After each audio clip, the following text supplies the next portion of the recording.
오늘 함께 나눌 하나님 말씀은 여호수아 20장입니다.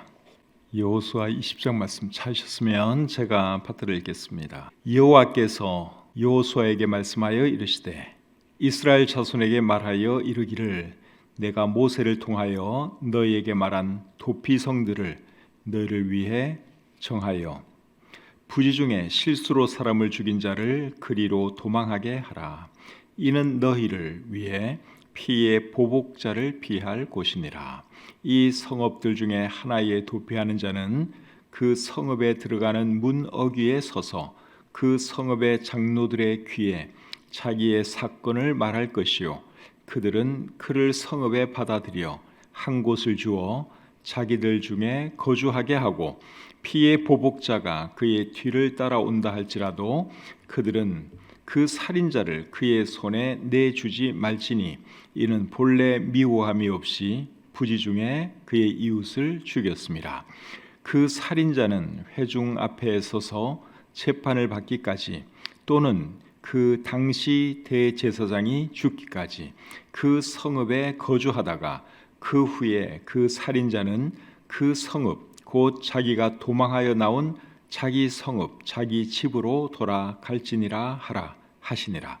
이에 그들이 납달리의 산지 갈릴리 게데스와 에브라임 산지의 세겜과 유다 산지의 기럇 아르바 곧 헤브론과 여리고 동쪽 요단 저쪽 르벤 지파 중에서 평지 광야의 베셀과 갓 지파 중에서 길앗 라목과 므낫세 지파 중에서 바산 골란을 구별하였으니 이는 곧 이스라엘 모든 자손과 그들 중에 거류하는 거류민을 위하여 선정된 성읍들로서 누구든지 부지 중에 살인한 자가 그리로 도망하여 그가 회중 앞에 설 때까지 피의 보복자의 손에 죽지 아니하게 하기 위함이라. 아멘.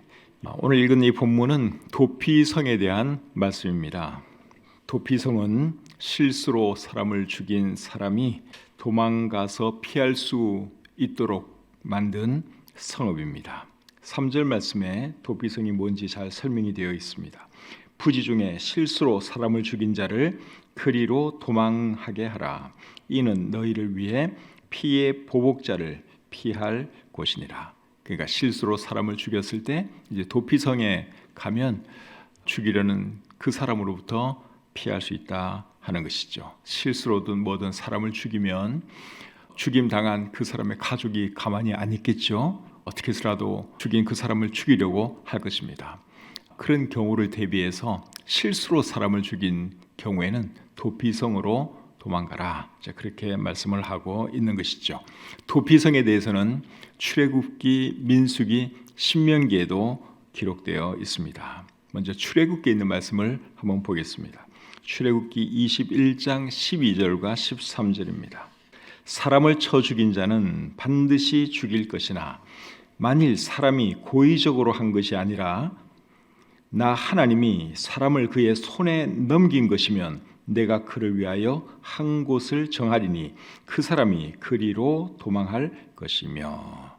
여기 보니까 고의로 사람을 죽인 사람은 어떻게 하라 그랬습니까? 쳐 죽이라 그렇게 말씀을 하고 있죠.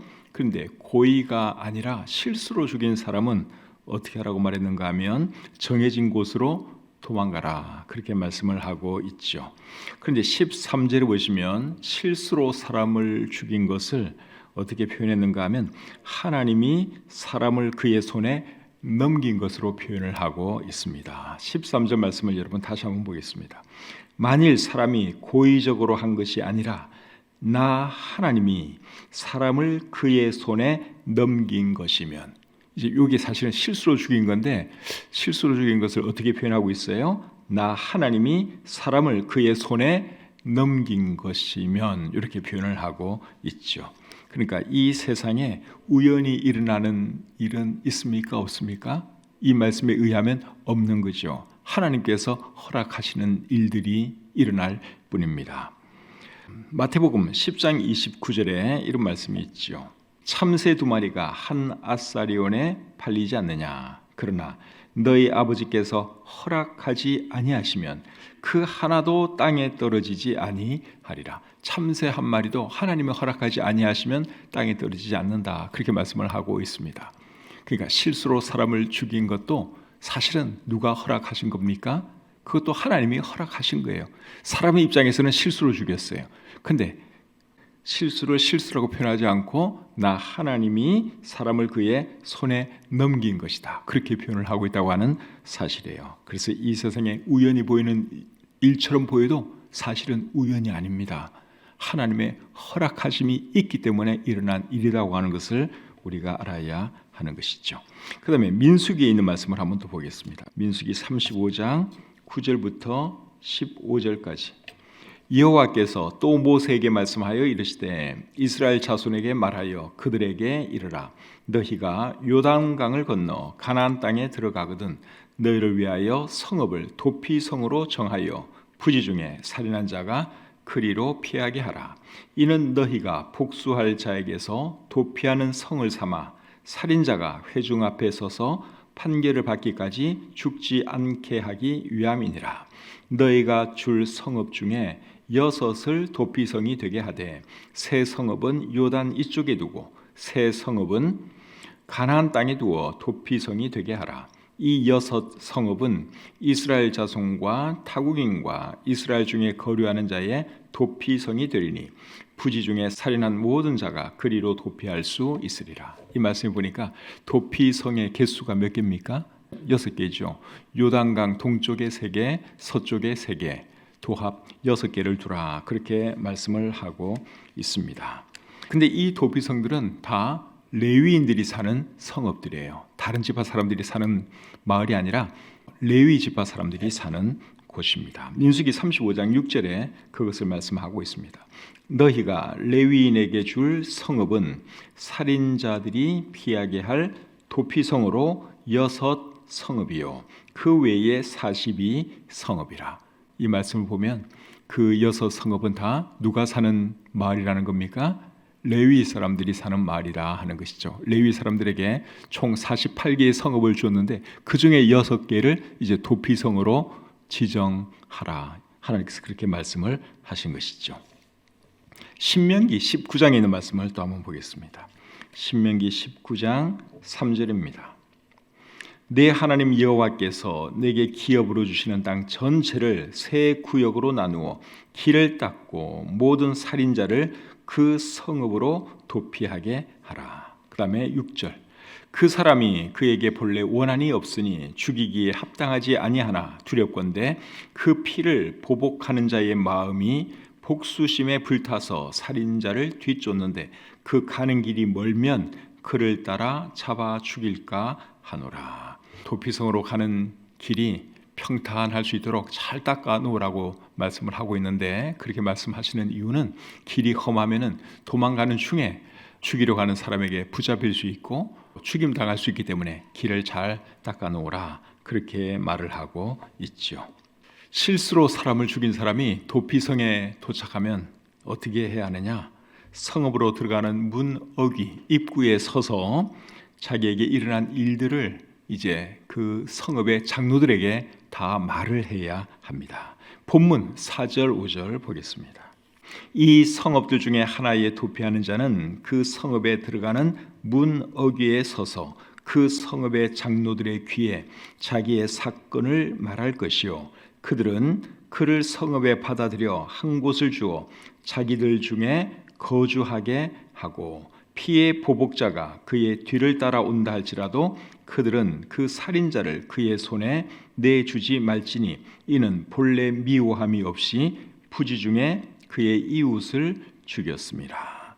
자, 여기 보니까 실수로 사람을 죽인 사람이 이제 도피성에 도착하면 어떻게 하라 그랬어요? 성 안에 함부로 들어오면 안 되고 그 성으로 들어가는 길목에 서서 입구에 서서 그 성읍의 장로들에게 무슨 일이 일어났는지 자기가 뭘 했는지 어떻게 사람을 죽이게 되었는지 모든 자초지종을 그 성읍의 장로들에게 고해야 합니다. 그러면 이제 그 장로들은 그 사람의 말을 이렇게 들어보고 일단은 성읍 안으로 들어오게 해주고 그 성읍의 한 곳에서 살게 해 주어야 하는 것이죠.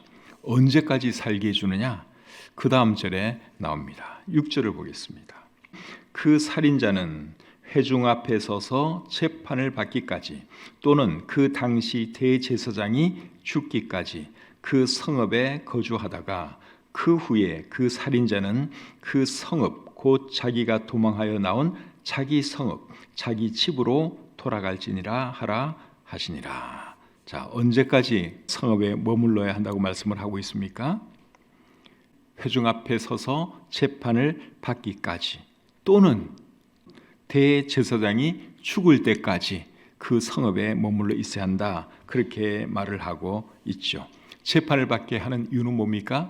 그 사람이 정말 실수로 죽였는지 아니면 고의로 죽이고 나서 실수로 죽인 것처럼 가장하는 것인지 그걸 이제 분별하기 위해서 일단 재판을 받아야 하는 것이죠. 그리고 실수로 죽인 것이 확실하면 바로 집으로 돌아가는 것이 아니라 대제사장이 죽을 때까지는 그 성읍에 살아야 합니다.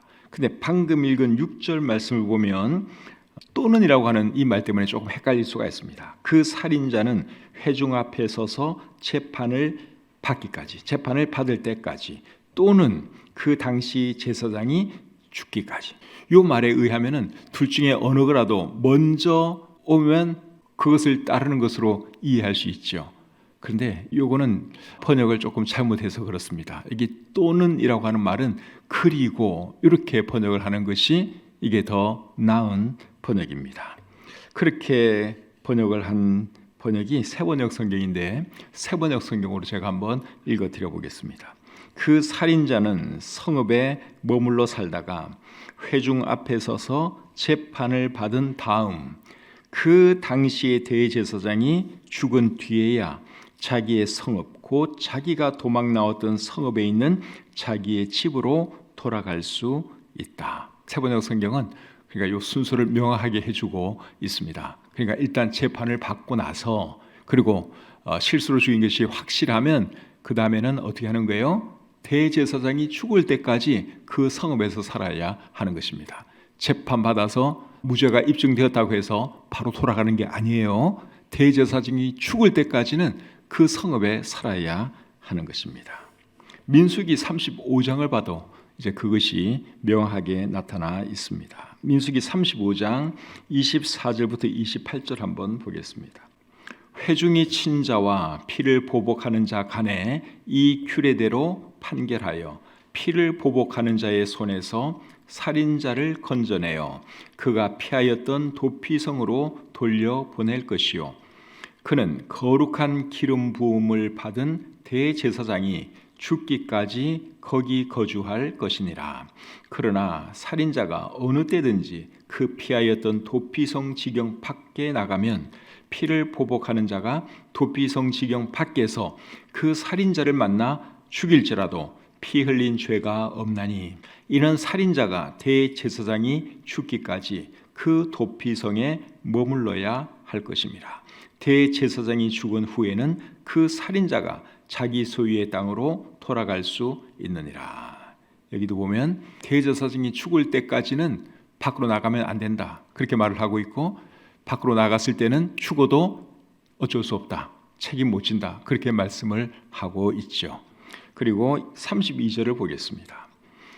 또 도피성에 피한 자는 대제사장이 죽기 전에는 속전을 받고 그의 땅으로 돌아가 거주하게 할지 말 것이니라. 속전을 낸다고 해도 그거는 받아주면 안 된다. 그렇게 말씀을 하고 있어요. 그러니까 무조건 일단 사람을 죽이면 실수로 사람을 죽였다고 할지라도 대제사장이 죽을 때까지는 도피성 밖으로 나갈 수가 없어요.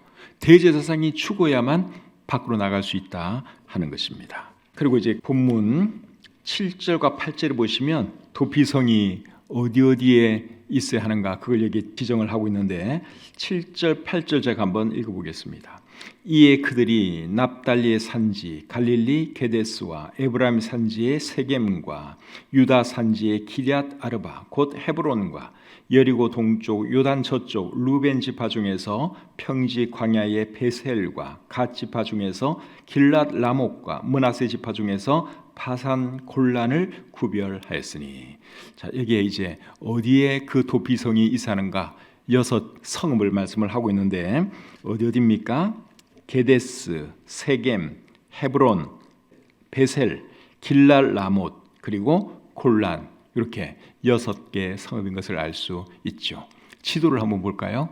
지도로 보면 훨씬 더 이해하기가 쉽습니다. 저 지도 중에 보시면 별표가 6개가 보일 거예요. 제일 위에 있는 별표가 뭡니까? 게데스예요. 그 다음에 중간쯤 보시면 세겜이 보이죠. 그 다음에 그 아래로 사해 바로 서쪽에 헤브론이 보이죠.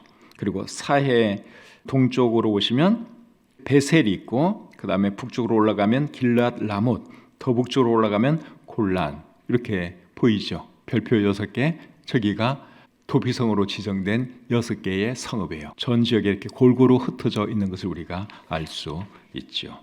도피성 제도를 만든 이유가 뭡니까? 도피성 제도를 만든 이유는 2가지 때문이에요. 첫째는 실수로 사람을 죽인 사람을 보호해 주기 위함이고, 두 번째는 실수로 사람을 죽인 사람을 감금하기 위함입니다. 보호와 감금, 이 2가지가 도피성이 존재하는 이유입니다.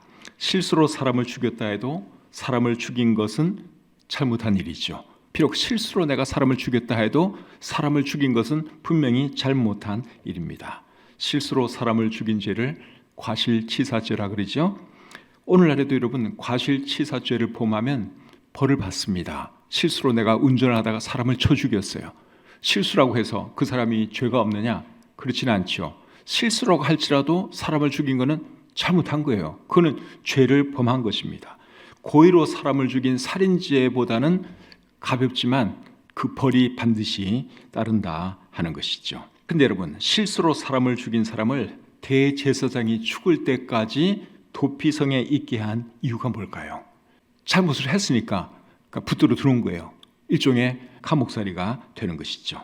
실수로 사람을 죽였어도 사람을 죽였으면 목숨값을 지불을 해야 됩니다. 내가 누군가를 죽게 만들었으면 사실은 그 목숨값을 내가 지불을 해야 하는 거예요. 비록 실수이긴 하지만 그래도 누군가가 죽었잖아요. 그러면 사실은 나도 그게 준하는 벌을 받아야 하는 것이죠. 민수기 35장 33절을 한번 보겠습니다. 너희는 너희가 거주하는 땅을 더럽히지 말라. 피는 땅을 더럽히나니 피 흘림을 받은 땅은 그 피를 흘리게 한 자의 피가 아니면 속함을 받을 수 없느니라. 여기도 분명히 그렇게 말을 하고 있죠. 그 피를 흘리게 한 자의 피가 아니면 속함을 받을 수 없느니라.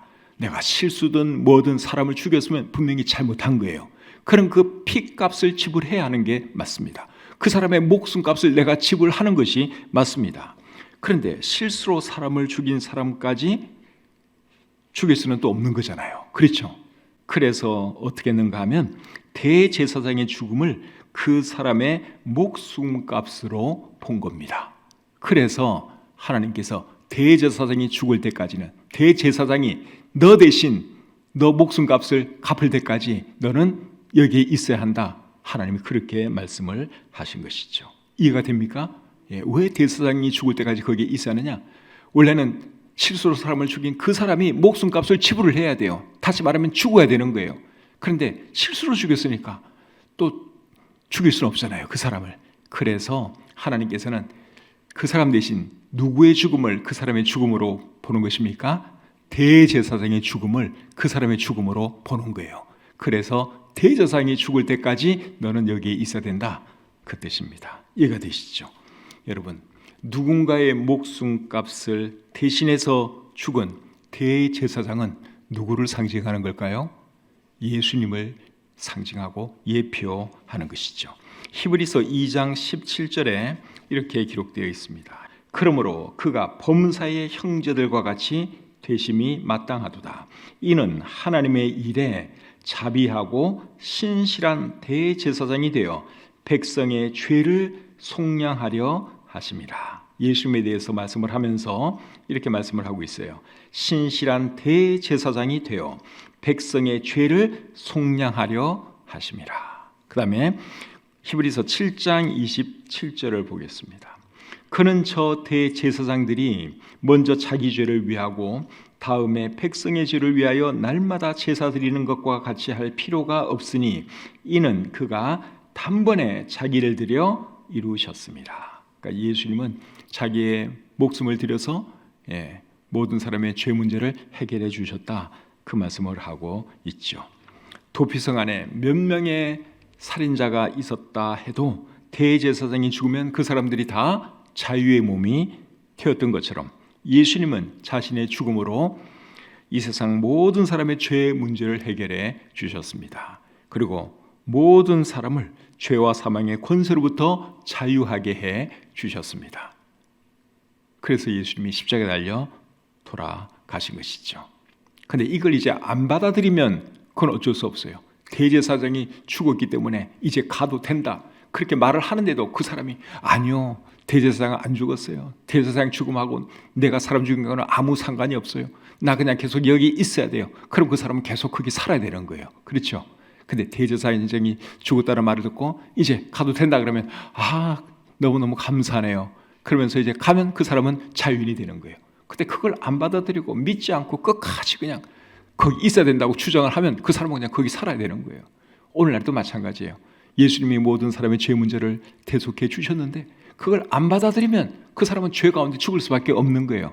그러나 그 사실을 받아들이고 또 믿으면 그 사람은 이제 참 죄와 사망의 권세로부터 자유함을 누리고 구원받은 사람으로 살아갈 수가 있는 것이죠. 고린도전서 15장 22절 말씀을 한번 보겠습니다. 아담 안에서 모든 사람이 죽은 것 같이 그리스도 안에서 모든 사람이 삶을 얻으리라. 아담 때문에 우리는 죄인이 되었고 죽을 수밖에 없는 사람이 되었죠. 그런데 예수님으로 인해서 우리는 새로운 생명을 얻을 수 있게 되었다 하는 것이죠. 로마서 5장 18절은 또 이렇게 말합니다. 로마서 5장 18절. 그런즉 한 범죄로 많은 사람이 정죄에 이른 것 같이 한 의로운 행위로 말미암아 많은 사람이 의롭다 하심을 받아 생명에 이르렀느니라. 예수님의 그 죽으심 때문에 많은 사람이 의롭게 되었다, 그렇게 말씀을 하고 있죠. 예수님은 죄를 지은 모든 사람에게 도피성이 되시는 분입니다. 죄인이 죄사함 받고 구원받을 수 있는 길은 예수님 한 분밖에 없습니다. 그것이 성경이 우리에게 말해주는 내용입니다. 요한복음 6장 37절에 보시면 아버지께서 내게 주시는 자는 다 내게로 올 것이요 내게 오는 자는 내가 결코 내쫓지 아니하리라. 누구라도 죄인이 예수님께 달려가면 예수님은 내쫓지 않고 받아주십니다. 도피성이 실수로 사람을 죽인 사람을 다 받아준 것처럼 예수님도 그렇게 하신다, 우리 성경이 말씀을 하고 있습니다. 마태복음 11장 28절에서는 또 예수님이 이렇게 말씀을 하시죠. 수고하고 무거운 짐진 자들아 다 내게로 오라. 내가 너희를 쉬게 하리라. 죄의 짐에 눌린 사람들 예수님께 나아가면 예수님께서 쉼을 주시겠다고 말씀하고 있습니다. 히브리서 7장 25절은 또 이렇게 말합니다. 그러므로 자기를 힘입어 하나님께 나아가는 자들을 온전히 구원하실 수 있으니 이는 그가 항상 살아계셔서 그들을 위하여 간구하심이라.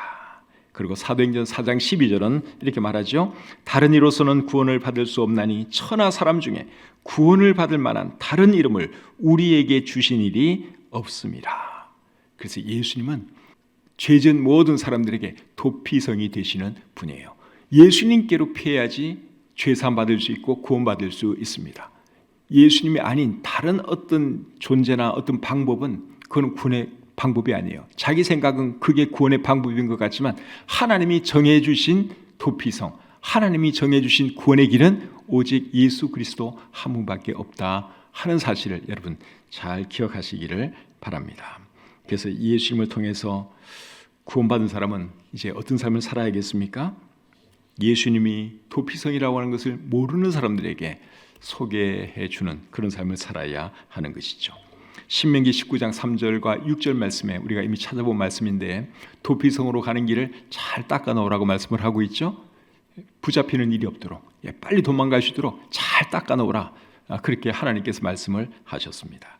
우리가 여러분 도피성으로 가는 그 길을 잘 닦는 그 역할을 해야 할 줄 믿습니다. 누구라도 예수님에 대해서 알 수 있도록 우리가 전해야 하는 것이고 또 안내해 줘야 하는 그런 일을 우리가 하면서 살아갈 수 있기를 우리 주님의 이름으로 축복합니다.